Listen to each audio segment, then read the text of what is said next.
FAUX Builds. Let's build a watch. Ghost Dial Part 2.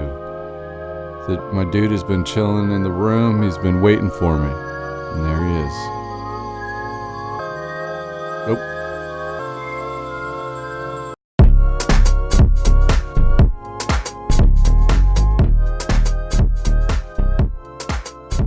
Per usual, we're going to start with the dial, but a different set of steps here. So I'm actually printing artwork on this dial. The artwork is provided by an illustrator and designer that is a friend and I work with. I thought it would be interesting to bring that metallic silver dial vibe into this dial through an actual ghost on the dial. So I had this stamp made of the artwork, and this is a little rig I built up to stamp the artwork down onto the dial and still be able to kind of see what I'm doing. And I just thought this would look terrible, not the artwork, but the printing. And it actually looked pretty good, if I say so myself.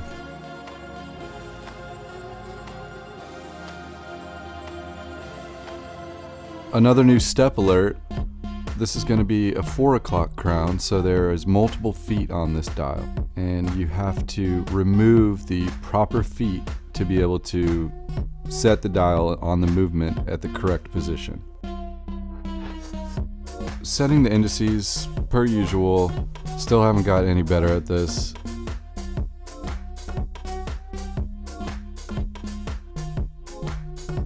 The brand artwork is contained nicely within the artwork design for the dial, which I love. And I think that just looks really fresh. The hands I've chosen are these white hands to kind of pop off, and I wanted them to sort of speak loudly on the dial. Setting the second hand seems to be one of the only things I can do right.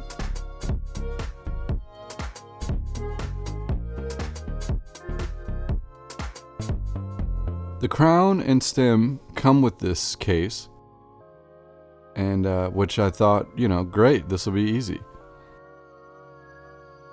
I go ahead and begin the casing process, and there's just something not right about this movement fitting in this case. I could not figure it out, and it got to the point where it was like, this is not going to work. And that happens sometimes.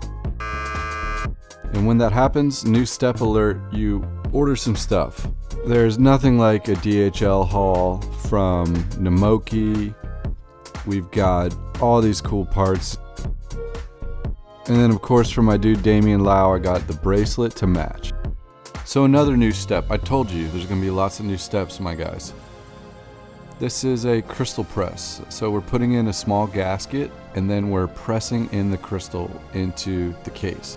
And it really is that simple, and this is one of the easiest ones I've ever pressed in. You check to make sure no part is sticking out or not level with the case, and then you kind of push one more time for good measure. Boom. Crown and stem. Again. This is a new tool alert. Here we go, baby. See how that stem is just sticking way out there? Well, I've got one of these little measuring bros to take an exact measurement, which is 8.17, and then mark the stem and get ready for cut. I try to catch the cut stem in this little bowl, and it is nowhere to be found. This is something I highly recommend, using a little bit of Loctite on the crown when you screw it onto the stem. And then as we get ready to case again, I'm starting to see some things that I don't love. We're gonna go ahead and put the case back on and just check this out. Oh yeah, new tool alert part 2. This is a tool designed specifically for modding and mostly Seiko casebacks. We're gonna go ahead and press the pilot bezel down.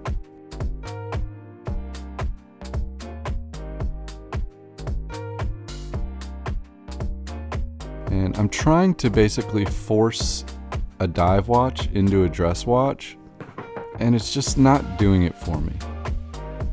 There's just things that don't make sense about it, and I feel like this watch is not done.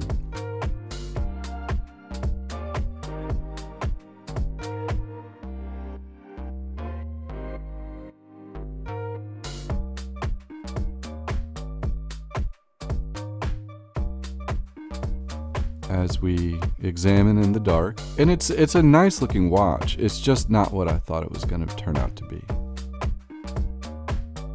Looking like I could take a nap with this thing.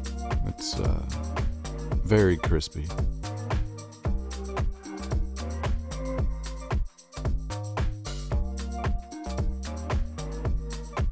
This Ghost Isle series is almost done. There's only one more left, so it'll be out sooner than later.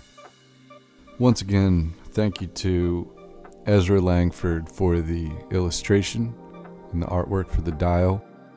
Link to their stuff in the description.